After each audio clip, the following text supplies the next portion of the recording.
Buenos días, son las 6:58 minutos. Buenos días, dominicanos, dominicanas, ciudadanos, ciudadanas del mundo. Julio Martínez Pozo. Los comentarios de los temas más importantes en el programa de mayor influencia de la radio y la televisión nacionales en este jueves 14 de octubre del año 2021. Buenos días a todo el equipo del Sol de la Mañana, la audiencia de Sol, la teleaudiencia de Telefuturo, Canal 23 y las personas que siguen nuestros contenidos a través de las redes sociales. Buenos días a todos y a todas. Entonces, señores, en el día de hoy, pues, hablamos de varios temas, desde luego, está el tema de estos días, que es el de la posible propuesta fiscal, la filtrada, que el gobierno dijo no filtró, pero que ha despertado inquietudes en distintos sectores. Entonces hoy abordamos otras reacciones en relación con ese tema de esa propuesta. También tenemos el caso de la muerte de Ramón Pérez Martínez Macorís, a propósito de su rol en esa etapa denominada como la de la Guerra Fría, ¿no? Su rol en el escenario dominicano en esa etapa. Y entonces, bueno, entre otros temas, ahí estamos, en esos temas tenemos también lo ocurrido en la ADP. Entonces, señores, en relación con el tema de una posible modificación fiscal, que hay que hacer la distinción entre un pacto fiscal que manda la Estrategia Nacional de Desarrollo y una reforma fiscal, que es tocar y crear puntualmente algunos nuevos impuestos o encarecer los impuestos que ya están establecidos para procurar un incremento en los ingresos del gobierno. Entonces, las zonas francas ayer reaccionaron. Como el del turismo, han sido sectores muy dinámicos. Incluso en la época de la pandemia, las zonas francas mantuvieron su dinamismo. Entonces, hay informaciones como esta.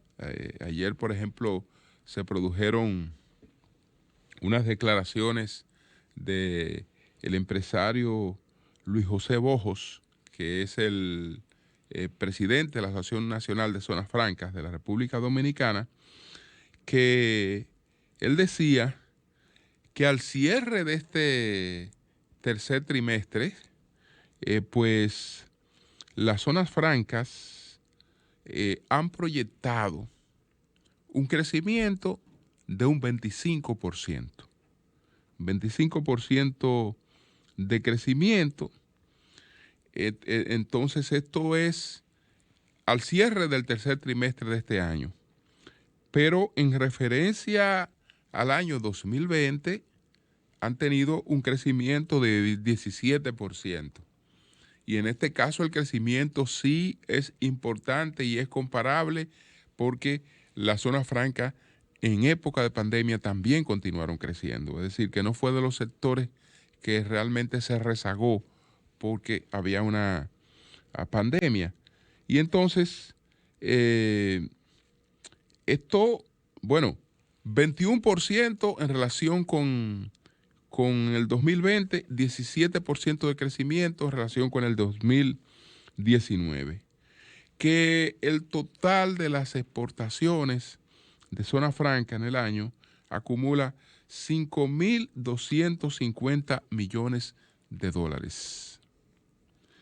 Entonces, que en estos momentos está aportando unos 180.000 empleos directos.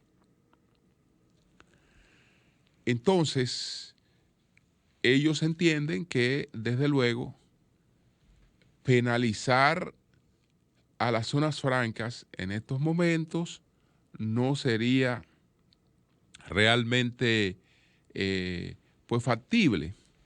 En el caso de las zonas francas, no pueden adoptarse medidas unilaterales por parte de un país. Nosotros somos parte de un esquema con Centroamérica y los gobiernos, si quieren realmente provocar algunos cambios en relación con los incentivos que se dan a las zonas francas, entonces deben ponerse de acuerdo. Para que la región tenga un mismo comportamiento en relación con la zona franca y no nos dediquemos a canibalizarnos, en que, bueno, me ponen un poquito más de cosas en República Dominicana, entonces yo me voy a Centroamérica, etcétera. Yo sé que la ventaja comparativa de la República Dominicana, aquí no hay mejor lugar para estar, trabajar que la República Dominicana, en comparación con otros destinos. Pero lo de la zona franca no depende solamente de dónde el Ejecutivo se sienta mejor, de dónde el Ejecutivo de zona franca tenga sus campos de golf, donde va con libertad, etcétera, después de la jornada, a recrearse, como lo tiene en la República Dominicana. No. Eso no es solo de las comodidades del Ejecutivo que depende la decisión de dónde estamos. No, eso también depende de los cálculos que hacen los inversionistas. Y en el cálculo de los inversionistas, pues el tema de los incentivos económicos es fundamental. Entonces, República Dominicana sencillamente sería un error hacer cosas que a la vez no las coordine con Centroamérica. Porque a lo que la República Dominicana debe apostar en eso es a un ganar-ganar. A un ganar-ganar. Mira, yo quiero alcanzar mejores ingresos de este activismo que estamos propiciando en zona franca, pero si no lo hago en coordinación contigo, pues tal vez no me beneficie yo, ni tú tampoco. Entonces, hay que tener cuidado, tanto con eso como con el tema del turismo. Si este sector está respondiendo con eficiencia, con rapidez en su proceso de recuperación, pues dejemos que ese proceso de recuperación siga avanzando y con él toda la cadena de valor que eso termina realmente agregando.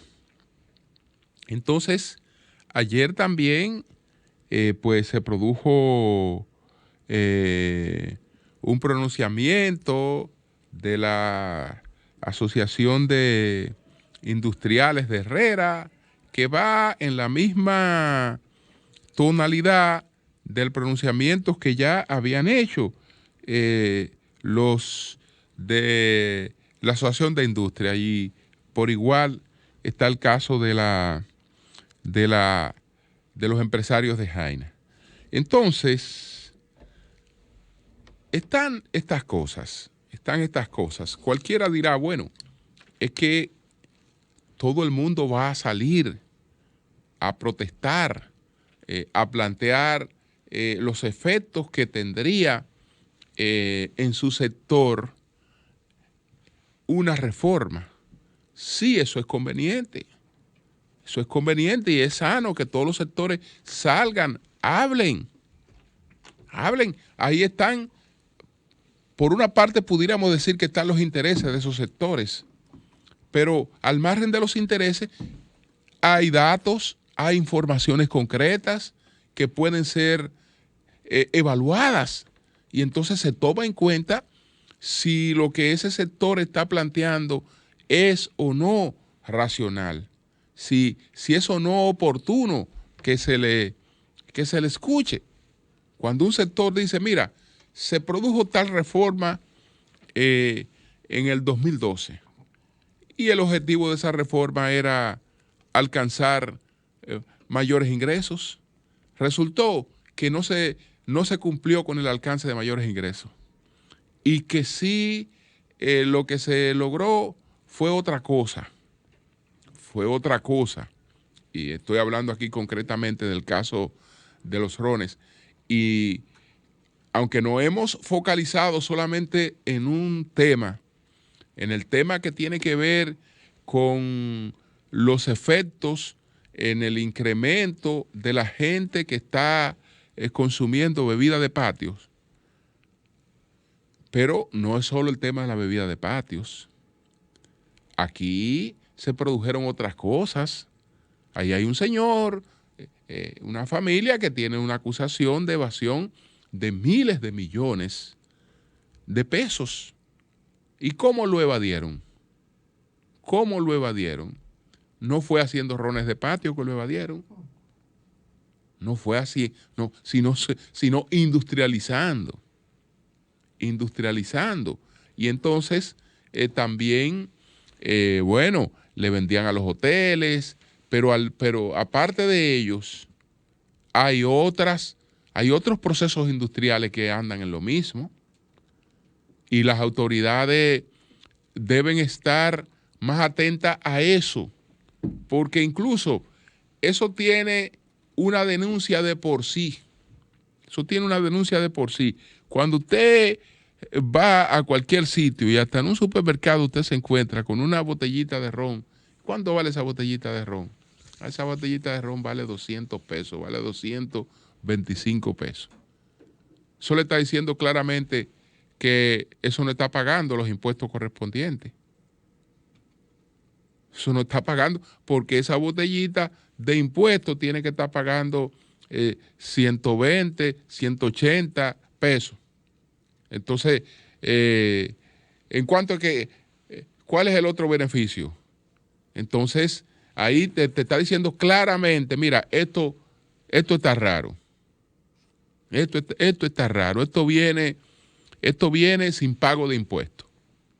Ah, bueno, el que termina penalizado es el que paga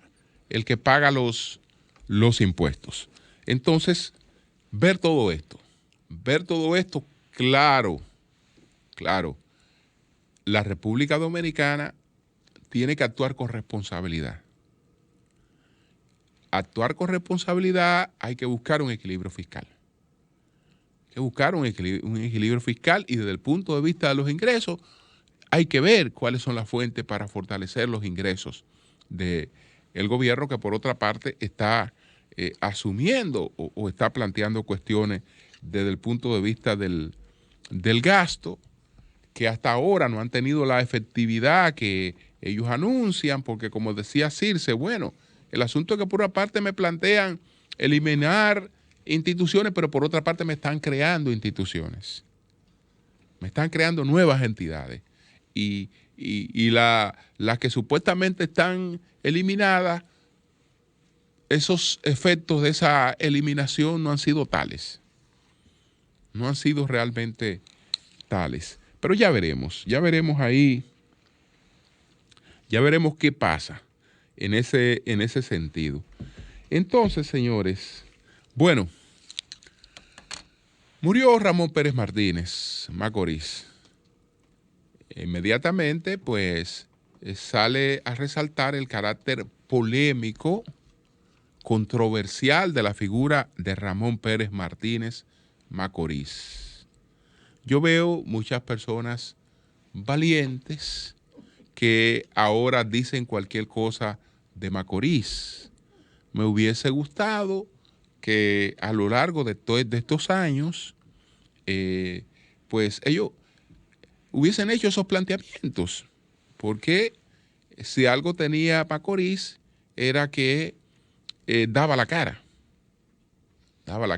salvo esta etapa en la que ya estaba retirado de la vida pública, atendiendo su salud, que estuvo realmente muy prolongada situación de padecimientos que lo alejaron de la actividad pública hasta su fallecimiento en el día de ayer. Pero nada, yo veía mucha gente incluso interactuando con él, etcétera, que ahora ayer he leído algunos mensajes que digo, pero caramba, qué bueno, cuánto valor. Bueno, que Macorís encabezó un grupo que confrontó con los grupos de izquierda de los que venía el propio Ramón Pérez Martínez, es verdad. Que esa confrontación fue violenta, es verdad. Que tuvo esos matices violentos, eso es verdad. Pero yo creo que para que cumplamos con el objetivo de educar y de formar, las cosas hay que presentarlas en sentido global.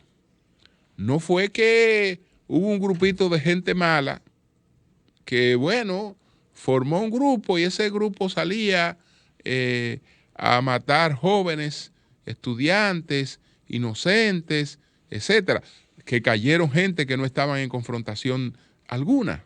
Eso es verdad, como ocurre en todos los procesos, en todos los conflictos armados. Eso ocurre. Entonces, aquí no solo hubo una confrontación de tipo ideológica, sino hubo una confrontación violenta. Y el que quiera saber o no cómo se dirimían las cosas, tiene en el ejemplo de la señora Miriam Pinedo, ¿qué pasaba?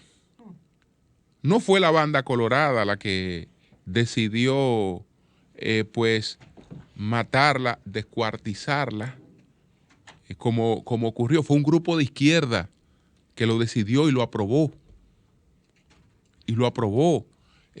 Así se decidieron muchas otras cosas. Hubo muerte por parte del régimen que enfrentaba a esos grupos, pero también hubo muertes que esos mismos grupos se producían entre sí. Es decir, las diferencias entre ellos se dirimían con sentencias de muerte también. No solo para los policías, no solo para elementos con los que confrontaban ideológicamente, sino por las propias diferencias. Cuando entonces se subdividieron entre el bloque pro-chino, el bloque pro-soviético, después aparecieron otros bloques como el bloque albanés, etcétera. Distintos grupos, pero la diferencia no era solamente de nuestra lectura del marxismo, el leninismo, sino que también se reflejaba en ese tipo de cosas. Bueno, ese señor que murió ayer cogió un lado en esa confrontación y estuvo de un lado en esa confrontación. Y habían otros que estaban de otro lado.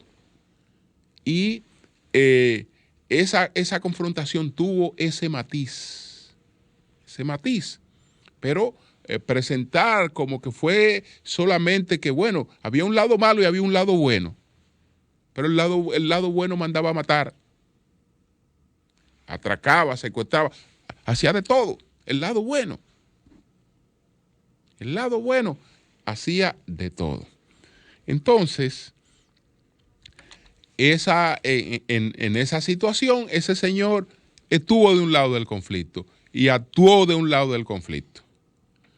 Después, creo que las cosas que él hizo en su vida estuvieron alejadas de esa, digamos, de esos episodios. Estuvieron alejadas de esos episodios. Entonces, expresar nuestra solidaridad con sus hijos, con su esposa, con su familia. Y bueno, si es verdad que vamos a un lugar donde seremos juzgados, él será juzgado. Él será juzgado como lo seremos todos. Y ya veremos cuál es el veredicto que toca, porque aquí hay gente que manda para el infierno. Bueno, pues tal vez ellos lo conocerán, ¿no? Etcétera. Entonces, bueno, eso es lo que tiene que ver con la muerte de Ramón Pérez Martínez de Macorís, que por cierto vamos a aclarar un poco más adelante la cuestión está con Manegonte, porque Manegonte dice que no es verdad, que él estaba acusando a Macorís de la muerte de esos muchachos y que no es verdad que él se ha pronunciado contra Macorís, porque es verdad que su padre trabajó con Macorís. Eso lo confirmó. Pero vamos a hablar con él un poquito más adelante. Bueno, ¿qué pasa con esta situación que se ha dado en la ADP? Que la ADP es un gremio politizado. Bueno, no se politizó ayer. No fue ayer que se politizó la ADP, sino que esa ha sido la ADP de siempre. Esa ha sido la ADP de siempre. Ayer habían unas elecciones, entonces hubo una unificación de 6 planchas, de 6 corrientes, entre ellas la del PRM, la de la Fuerza del Pueblo, la del Frente Amplio, para confrontar con la candidatura del Partido de la Liberación Dominicana. Resultado, Eduardo Hidalgo, PLD, venció ampliamente esa coalición, sin dejar ningún resquicio de duda. Barrió con toda esa coalición.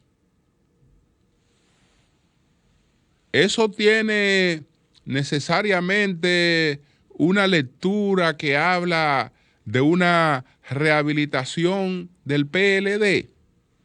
Bueno, de una rehabilitación propiamente dicho no, pero de cierto avance sí. De cierto avance porque, estamos claros que eso tiene otro componente.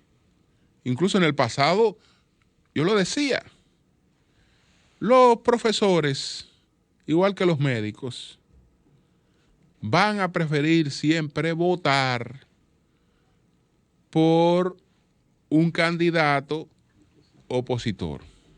Eso es natural, que van a preferir eso. Eso no quiere decir que la fuerza que ganó no tenga esa fuerza, no tenga esa fortaleza, la tiene.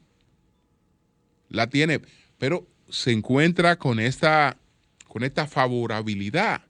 ¿Por qué? Porque por mejor que estén los profesores quieren seguir buscando reivindicaciones y sienten que quien puede reclamarla con mayor insistencia es quien encarna la oposición. Pero en este caso, fíjense la contradicción. Ayer yo presentaba los resultados de un estudio. Ese estudio dice que la mayoría de la gente que fue encuestada allí, por lo menos un 46%, considera que el doctor Leonel Fernández es el principal opositor del país. Eso lo dice ese estudio. Pero la política es una cosa que se alimenta mucho de la realidad. Mucho de la realidad. En lo que ocurrió ayer en la ADP, no hubo esa lectura. No hubo esa lectura, no. La lectura que hubo ahí es, la oposición se llama PLD. La oposición se llama PLD y el voto se fue hacia PLD. En los hechos de un gremio con una participación realmente nacional y con repercusiones nacionales en lo que ocurre en él. Entonces, eso desde luego que no se queda en la ADP. Eso tiene otra trascendencia hacia el propio gobierno.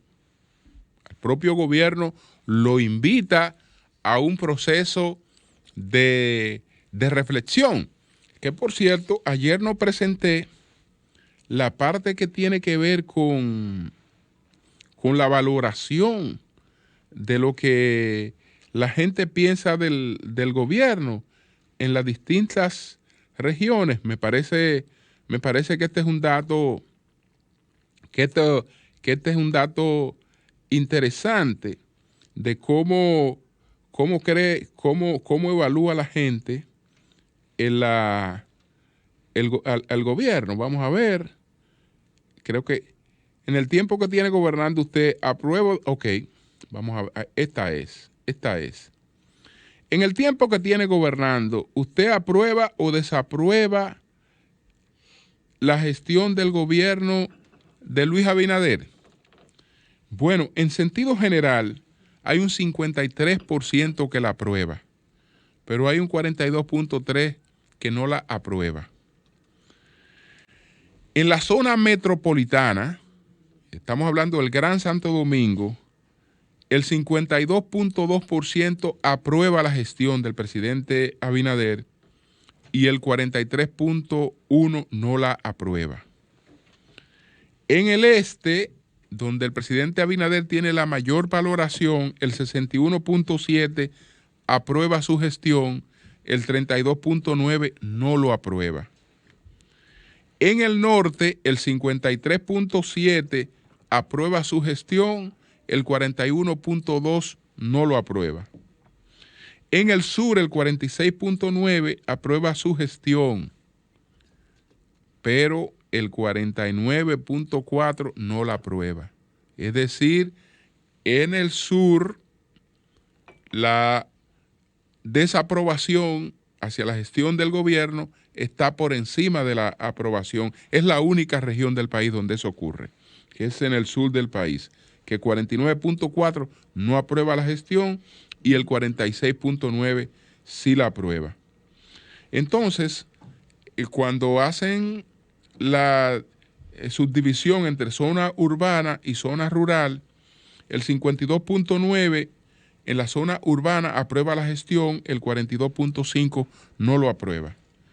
En la zona rural, el 53.1% aprueba la gestión, el 41.8% no lo aprueba.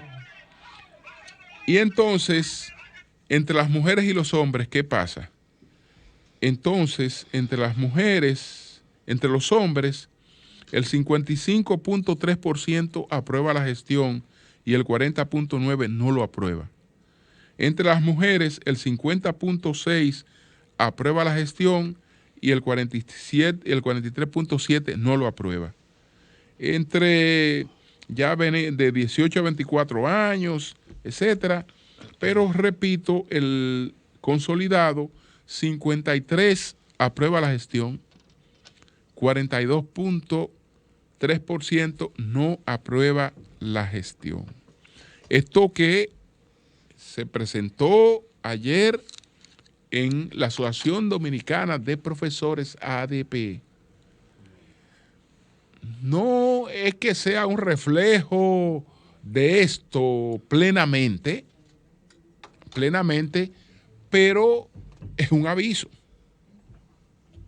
Es un hecho que no se puede ver sin tomarse en cuenta, porque evidentemente que refleja algún impacto, refleja un impacto en relación con lo que pudiera estar ocurriendo con la valoración del gobierno en su trabajo en la educación y una serie de cosas que ustedes pueden estar seguros que hoy tienen que motivar cierta detención y análisis. Hoy esperamos, señores, el caso Odebrecht, hoy esperamos que se decida pues qué va a pasar con ese caso, del caso Odebrecht. Antes de concluir, quiero leer algunos párrafos de esta información.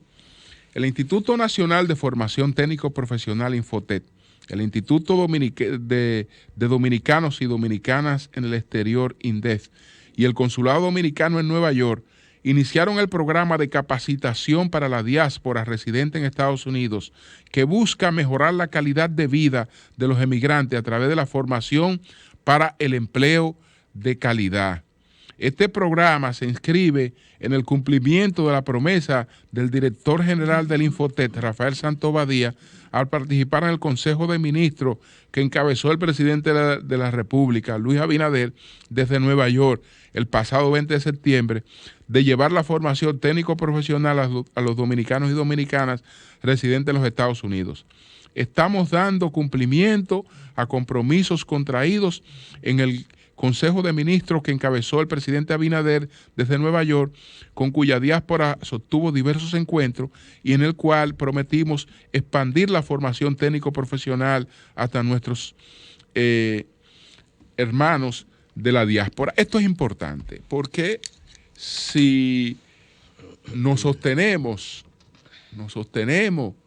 en parte importante de las remesas que envían los dominicanos, que la República Dominicana, que el Estado Dominicano sea un auxiliar para que cientos de dominicanos puedan aprender algún oficio, puedan, digamos, tener posibilidad de adquirir algunas habilidades, algunas especialidades que le mejoren sus ingresos en los Estados Unidos, pues también eso es una contribución importante con el desarrollo de ellos, pero con la economía dominicana. Entonces quería sencillamente saludar eso. Entonces, señores, esperemos a ver, ojalá que más adelante, después de los comentarios, etcétera, podamos ver qué percibe la gente de lo que pudiera ocurrir hoy con la importante decisión, diría histórica decisión, de estas tres magistradas que habrá de conocerse sobre el caso Odebrecht. Cambio y fuera.